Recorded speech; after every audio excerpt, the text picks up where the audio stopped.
We're going to talk today about the many different ways to get to invisible in Sora, and a little bit about the derivational flexibility of this language, an Austroasiatic language in India. So a characteristic feature of Sora lexicon, and I should say that we're working on a large dictionary of Sora right now, so this how Sora builds words is primary in our minds at this moment, is that there are often many ways to use the rich morphology of the language in order to converge on a single semantic target. So in other words, there are often many ways to say very similar things. So first I'll give some background on the details of the Sora morphology that will be relevant for looking at the forms. And then we'll briefly typologize the various ways that you can get to invisible in Sora. So starting with forms that have an etymological finite negator, and then forms with an etymological non-finite or nominalizing negator. Then forms that have infixed n, and then a variety of prefixed forms that convey negative meanings, and also the use of negative copula forms. And then finally, a couple of auxiliary structures also that have negative forms amongst them, so that these are the various different ways that Sora can find ways to achieve the meaning of invisible. So before starting, I just wanted to say that we have a feature that is going to be relevant to processing these, is that Sora nominal structures often have a dependent relationship, and this includes both nouns and adjectives in that category. So the way that's formally marked is that an n suffix occurs on the noun or the possessor or the modifier, and then a possessed or dependent marker occurs on the noun that's modified or possessed. So in a simple possessive structure like un salon on, the woman's child, that's just a possessive. In a participial structure like lolo moten manra, the ravenous man, the man who swallows rapidly, or the rapidly swallowing man. Curiously, Sora also uses this structure with demonstrative, so kun aberna, I believe this word there tonight. And then also with adjective forms, which are more relevant to this topic. So yagan itra. So here's an example of how Sora forms a word. The form meaning a writing board is literally a place nominalizer, a reduplicated stem meaning to write, and a combining form of the noun meaning wood. So just the way when we see the templates that I'll give you, I'll often give some structure -n and then space schwa. That's to represent the fact that these adjectives project this schwa onto the following now. So in sitmatnan, here we get sitmatnan umandra. So this is how this works. So you can just, when you see these templates, that's how to process that. Also, you can see that it can be used with adjectives and participial structures in those forms given there.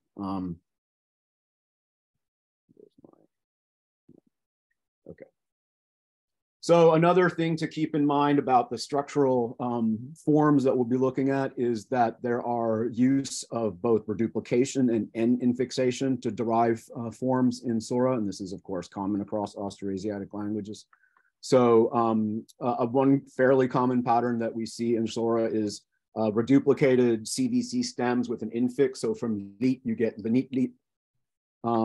You also just straight n infixation. So from lagi, we get the nagi. These n forms usually function as a nominalizer, but that doesn't mean that they have to function syntactically as nouns, because things that have the nominalizer can also function syntactically well as adjectives and as well as verbs in the language. So another example here, from kup to adore, we get kunup, and also kunup kup. So these are the types of forms that we'll be looking at relevant to forms related to the verb stem C when we're looking at these forms for invisible. Okay, so the varied sort of nuanced, discursive, and pragmatic features of the meanings of these words is subject to current investigation. So we're just going to look at the formal means for achieving these similar semantics today. And they all have different types of meanings, but at some point or another, they do overlap in the semantic target of invisible. So they all mean invisible on some level, but with various other semantic nuances attached to it. All of them involve the verb stem gi or gij, which is to see. It appears in various phonologically and derivationally related forms. And unsurprisingly, given that this is invisible, those also involve some kind of negative scope operator, typically in a prefixal slot, which might be the finite negator, which is usually an a or that assimilates to the following consonant. Etymologically, likely that is a d, so ad is the sort of underlying form, if you will. There's also a non-finite nominalized negator, which maybe works like un in English or non in English, so it occurs with non-verbal forms typically, although again, in Sora, as in many Munda languages, a form of a structure doesn't necessarily entail what its syntactic function is. So things that are overtly nominalized can therefore then be zero derived as verbs and then just function as verbs. So parts of speech are nebulous at best in most Munda languages. And also there's some forms that use the negative copula ted. Okay, just before we get into the forms that actually mean invisible, we'll just talk a little bit about some of this verb morphology. So if we look at 3, we see that finite negation basically typically involves a negator, a stem, and then a negative tam marker. So Sora is somewhat unusual within the Munda languages insofar as it has dedicated negative tam markers, in the non-past, and a or at this one's dropping the final consonant. That's common in many people's speech for the past, the negative past. So we have agalame and agija. Now, forms that have that structure can be derived using this n plus schwa structure that we saw earlier. And so we have a form like urana. Here we see the finite negator and the verb stem and e. So up till this point, paralleling agalame, the finite verb form exactly. But then we add this n suffix, and then that projects onto the noun that it's modifying. And here we have 2 adjectives that have negative senses that clearly involve both the finite negator and a negative tam marker in them historically, functioning as mod. Okay, so then the first pattern that we're going to look at here is one that, roughly speaking, breaks up to this finite negator and then the stem, and then this intransitive middle marker, which is a sort of pan-Munda thing. It occurs in Kerwarian languages as well, which is an N and occupies its own slot in the template, followed by the negative tam marker. So it looks like a negative verb, finite negative verb form, and then we modify it, and we turn it into a modifier by adding the N plus the schwa structure. And here we have 3 different examples of this. So the forms in 5 and 7 are basically just phonological variants of each other. So in 5, we have no assimilation of the negator final consonant to the following initial stop in the stem, but in 7, we have that assimilation. And also in 5, we don't have assimilation between the final consonant in the stem, meaning C, to the following N, but in 7, we do have that assimilation. So some of these forms are structurally identical, but phonological variants. And then there's another form that's actually derived from a causative form that's then passivized or detransitivized through this N marking. So these are basically 3 different ways using this broad template of finite negator, stem, and intransitive middle marker plus the negative tam, derived by adding the N suffix that then projects the schwa onto the modified noun. And just to show you an example of outside of this structure, how the N modifying works, this detransitive or intransitive middle marking, we can compare the forms in 8, sosotai and sosotanai. Here we see that basically the N adds a kind of reflexive or passive meaning to an otherwise transitive predicate. Okay, so in addition to the basic stem gi or gij, there's an augmented stem gita, which is generally in its base form means to appear. But here we have otherwise the same structure. So the stem is now an augmented stem, not git, but gita, but otherwise we're dealing with a finite negator the stem, and then the negative tam suffix, and then this derived structure to create the modifier meaning invisible. Now, this ta element is a somewhat opaque element that does occur in various pairs of words. So we can see ben and benta, dum, dumta. These are basically overlap in semantics. They have slightly different connotative meanings, but they're largely lexically, denotationally the same. But so ta can appear in various forms in the form of gita here, but it still means basically see or be visible or appear, etc. So there's another sort of extended form of this, which still has this agita, but adds this auxiliary lang. So it's just a slightly modified form of that stem. Now this lang form occurs in a variety of other structures. Its semantics is somewhat opaque. It doesn't really seem to have a large semantic contribution synchronically. Now, historically, presumably it did something, but that's somewhat opaque in the synchronic system. But here in 12, we see an example of the word to be hot or burn, tage or tage lang, and then an example of how it's used in with an incorporated noun, tage jeng langten. So his leg got hot. So, but lang can occur within this extended stem, if you will, also as another variant to create invisible. Another way of creating another structural type here is to have a derived stem, and the derived stem here is created through an infixation of a glottal stop. And the infixation of glottal stop to stems in Sora typically conveys the meaning of a passive capabilitive, so can be blanked. I guess it might be the easiest, so can be seen, if you will, in this case. So here we have the same structural pattern of finite negator at the prefix, then this stem, which is now in this passive capabilitive meaning stem, and then the finite tam, negative tam marker. That structure turned into a modifier by using this n plus schwa structure. And here we have just two phonological variants of the same form. In one case, we have ij and assimilation, full assimilation of the final consonant of the negator to the g. And in the second form in 13, we rather have glottal stop before the g, and then the lower mid, the mid vowel, front mid vowel, so ej and ij. These are just phonological variants of each other.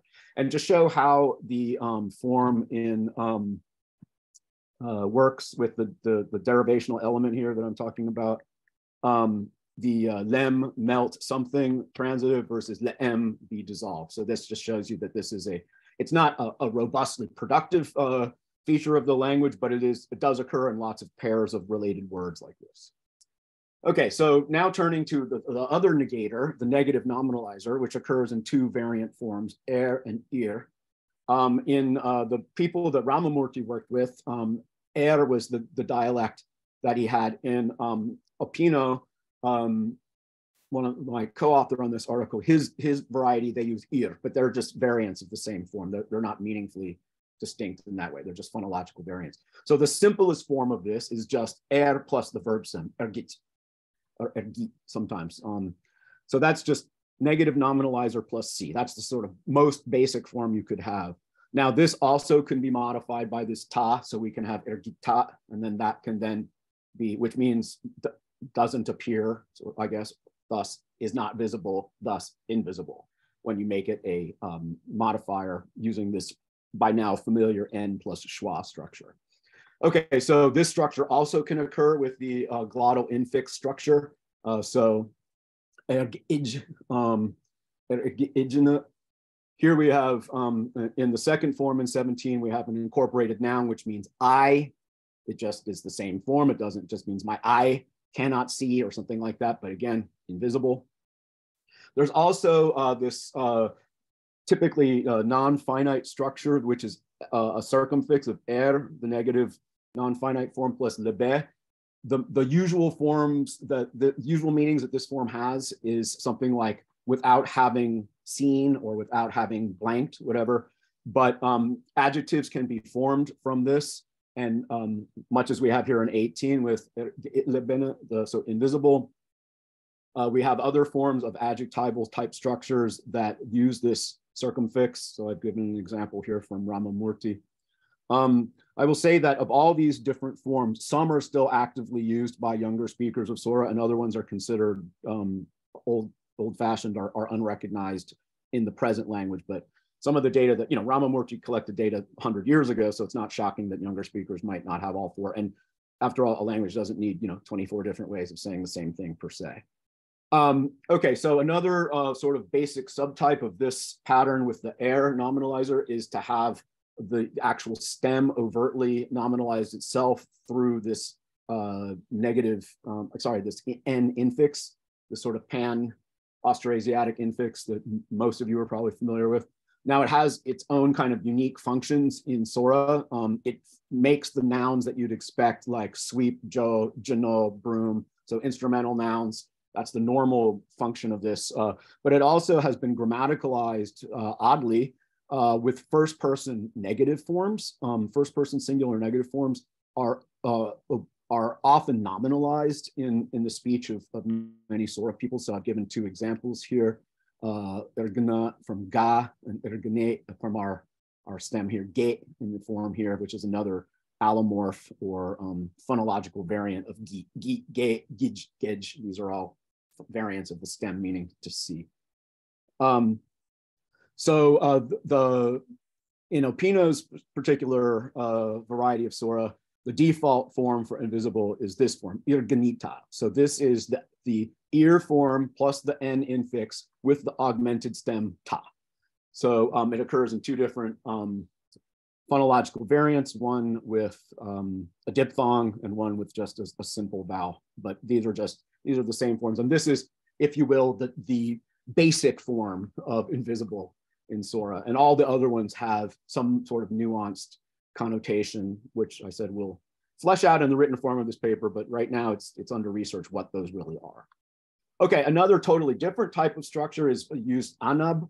So anab is usually the sequence anab when you occur in Sora, it's a prefix chain of a nominal an. So this N infix, when it occurs with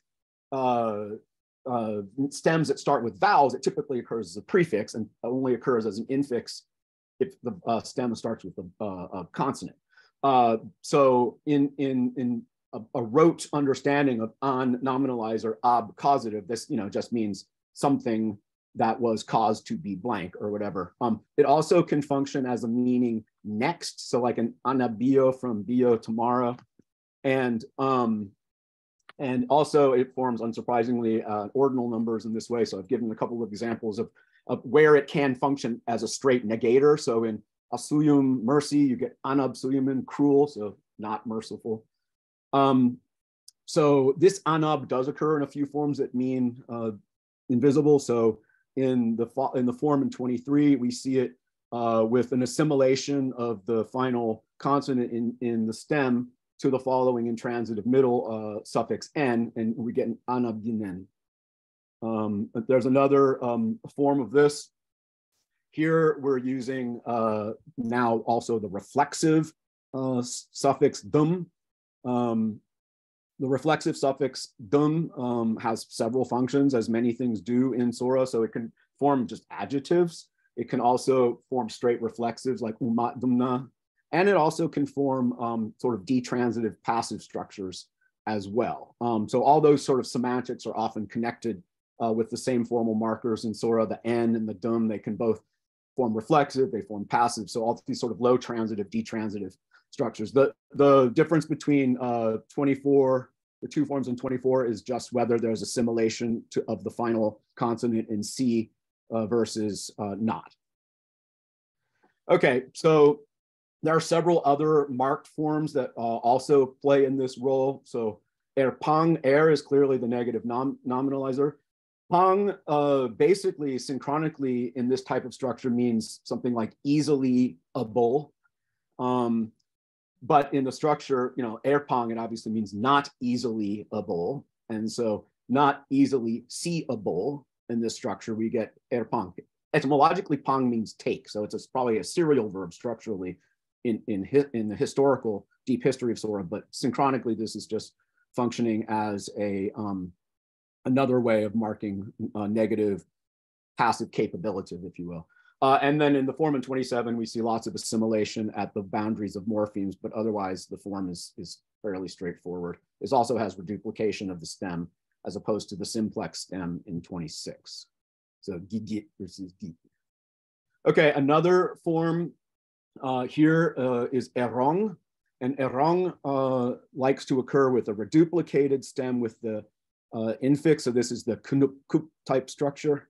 And then that gets its negative sense from the negative copula ted. And so I show you that the ted in 29 functions as both a negative copula and as a kind of negative modifier derivative. Okay, so there's another form with rong here, which is just with the infix n and plus the negative copular. So it's the stem infixed negative copula preceded by rong. A more complex structure related to this involves this negative nominalizer air, this rong form we've seen, then just a basic form of the stem, but it's obligatorily in the dum form here with na, which is a suffixal nominalizer, probably related to the prefixal one historically, but nevertheless functioning as a unit structure of 4 terms here, erong, verb stem, dum na, which basically means unblankable. So unseeable, therefore invisible.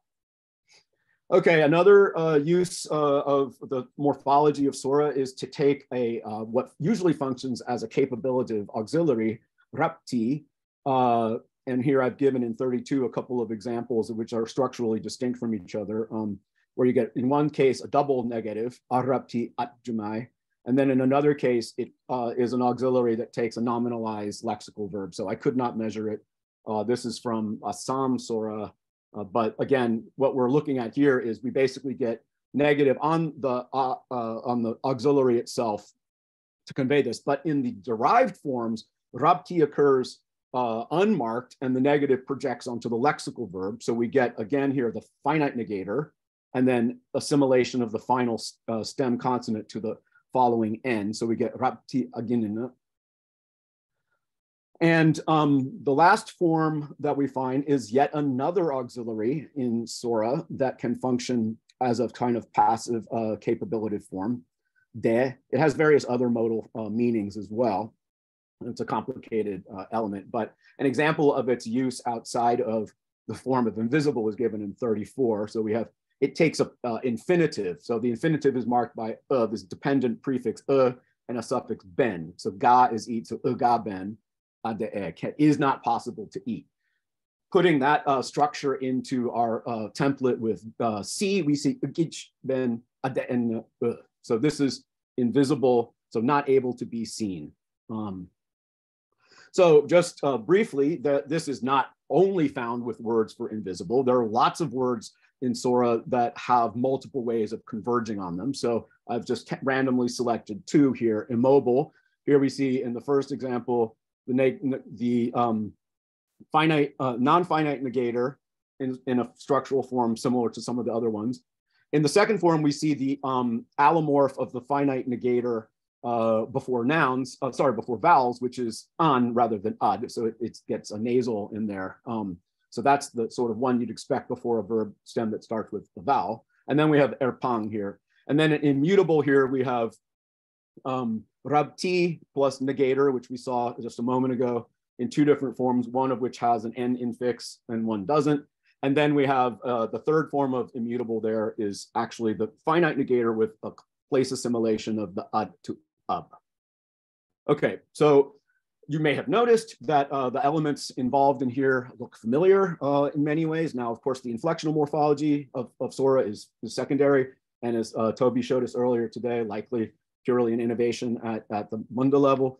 But some of these other things are very old looking. So preverbal negators, of course, are very common in Austroasiatic. Multiple negators are very common in Austroasiatic. This particular Munda negator that we're looking at seems to be cognate with the Nicobarese ut that we saw in Rahul's presentation. And also, of course, the sort of pan-AA derivational processes of reduplication and infixation. So the derivational part of Sora actually looks quite old, even while the inflectional morphology is clearly secondary. And with that, we say, Sinta Ben, thank you for listening. Okay, thank you, Greg. We are open for a question round.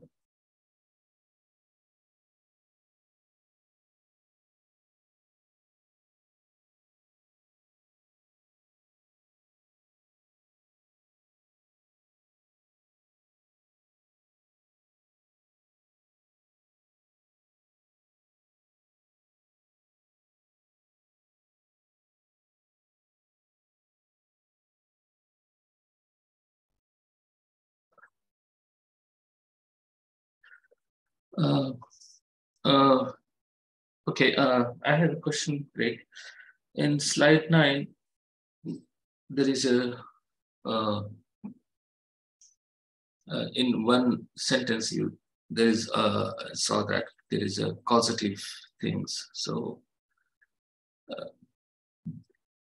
how we can differentiate the simple statement and the causative to show the invisible things, like, you know. Right. Yeah. Okay. So it's an interesting form, that one, because it's both causative formally and then detransitivized formally. So it's why? I be honest, I don't have an explanation for that.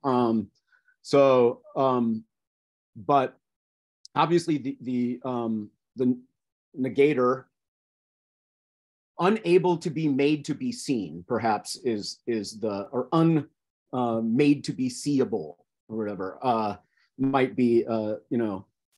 So now Opino, of course, has all kinds of detailed explanations for many of these things, but in a 20-minute talk, we couldn't really cover that. So we'll do, when we write this up, we'll make sure to go through all of the semantics of these and the nuanced meanings of this, so that we have the written version of this paper will be easier to process with all of the semantics as well as the formal properties. It looks like we have a hand up as well. Yes, and Bikram's screen is frozen, so I'll just jump in. Chem, would you like to pose your question? Yeah, thank you, Gregory. Yes, I'm interested in your talk. Yeah, it's very fruitful for me, because like, I'm interested in the way that you explain the schwa, because do you have any evidence from the acoustic point of view that schwa is really play like an important role in contracting, for example, the negation form or the other part? And another question: do you have any kind of observation of the schwa in between the two syllable, or in between the consonant cluster? And I note from the slide 6, yes, you mentioned specifically about the N inflection, but I saw from the slide it's at the end, so it's I'm confusing about that. Can you explain me? Yeah, thank you very much. Yes. Sure. Yeah. Lots of questions there. Well, the schwa. Okay, the schwa is definitely a functional element, and what's interesting about that is that it seems to project onto the word following it, and it doesn't. I would have thought that it was just a suffix na. Okay, because some other Munda languages have a suffix na or something that has a kind of similar function, like maybe as a genitive marker or something. Now, and that was my working hypothesis until we had collected like 100 texts, and I realized that things can come in between the word marked by N and the word marked by schwa. So they're clearly separate elements. And that's pretty strong evidence that those have to be analyzed as belonging to the two different words. The N infix is Well, there's lots of N's, okay? So N is, of course, probably, you know, N and T are like the default morphemes in the world's languages, essentially, right? So so it's not a shock that we got a lot of N's floating around in here. We have the infixed N, we've got this, you know, N suffix N, we have the N that appears in the middle of verb inflections that has a very distinct function. That one's clearly old because forms like the 10 form is like, and len in particular, you get the len form that's directly cognate with the form in Kerwarian. So like that's something that goes back with that same function. As a detransitive marker, it can form reflexive stems, for example, in Kerwarian as well, and passivizes forms. So now the N infix stuff, you know, Munda languages don't really behave like well-behaved languages with respect to parts of speech. So yes, a form like Janot, meaning broom, is very easy to understand as a noun. But when you look at the way these things get used in practice, syntactically, it doesn't matter if you've nominalized a word. You can use it as a verb. And it doesn't matter, you don't have to nominalize something in order to use it as a noun. So there's a lot of syntactic flexibility, which I realize has caused some people in the typological literature world to lose their minds. So because there was like a whole journal dedicated and a volume dedicated to it in linguistic typology some like 20 years ago or something, and you know, that's, the issues haven't been resolved then, because either you agree that parts of speech are universal or you accept that they're not, and it's different from lexical, and I think the part of the issue there was understanding the difference between lexical specifications and syntactic uses, and so yeah, so if you're flexible in your understanding of the syntax and not too worried about what the morphology is, then you'll have a more comfortable journey through Munda languages than if you have preconceived notions about how these things should behave. Yeah, I mean,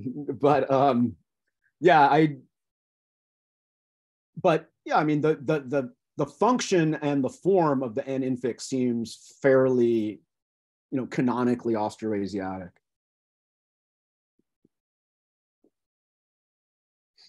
Anyway, thank you very much for those questions. Yes, thank you very much. Yeah.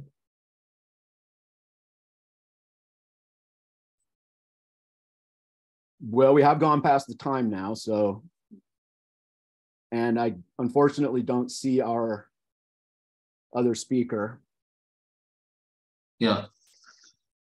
So She didn't turn up. yeah.